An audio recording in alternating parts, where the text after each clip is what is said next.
10वीं पास बहू। काजल की शादी सुमित के साथ हो गई।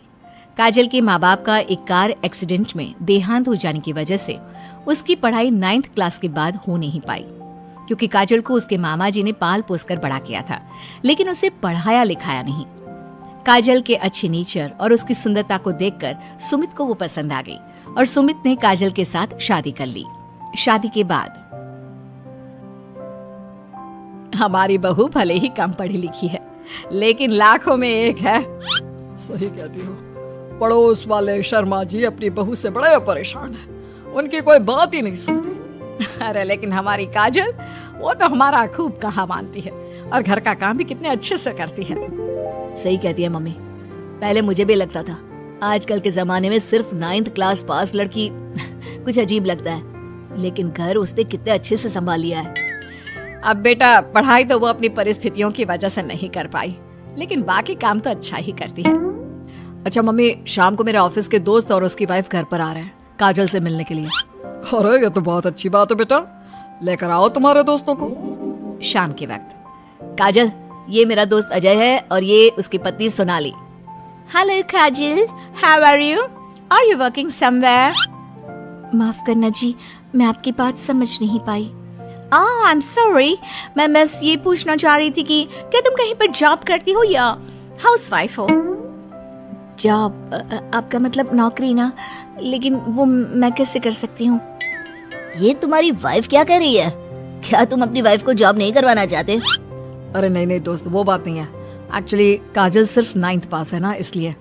Oh my God, are you serious? Sumit, आजकल के जमाने में और सिर्फ 9th पास? आजकल तो गांव की लड़कियां भी कॉलेज की पढ़ाई पूरी करती है।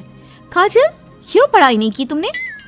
बस मेरे सामने कुछ ऐसी प्रॉब्लम थी जिसकी वजह से मैं पढ़ाई नहीं कर पाई जी। सुमित को अपने दोस्तों के सामने बहुत अजीब लगता है कि सब लोग इतने पढ़े लिखे हैं और उसकी बीवी सिर्फ 9th पास है, लेकिन वो काजल को बहुत पसंद करता था, इसलिए वो काजल से कुछ नहीं कहता।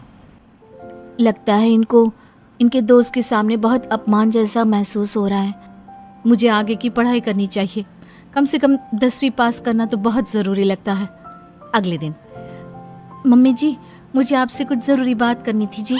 हाँ बोलो बेटा, क्या बात है?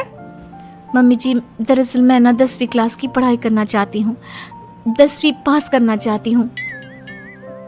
लेकिन बेटा, अब घर के इतने सारे काम, जिम्मेदारियों के बीच तुम 10वीं की पढ़ाई कैसे करोगी? पापा जी, मेरा बहुत मन है, प्लीज मना मत करिए ना जी। अरे ठीक है बेटा, जैसे तुम्हारी इच्छा, तुम 10वीं का फॉर्म भर दो। काजल खुश होते हुए वहाँ से चली जाती है। कुछ दिनों के बाद, मम्मी, क्या आपने सच में खुश होकर काजल को आगे की पढ़ाई करने की परमिशन दे दी? मेरा मतलब है, वो पढ़ाई करेगी तो घर का सारा काम, जिम्मेदारी कौन संभालेगा? अरे देखो बेटा, काजल हमारा इतना ख्याल रखती है, अब उसने हमसे परमिशन मांगी थी तो हम कैसे मना कर देते। और वैसे भी एक बार एग्जाम देने दो, उसका मन रह जाएगा। तुम्हें क्या लगता है, अब शादी के बाद 10वीं की परीक्षा पास करना आसान होता है क्या?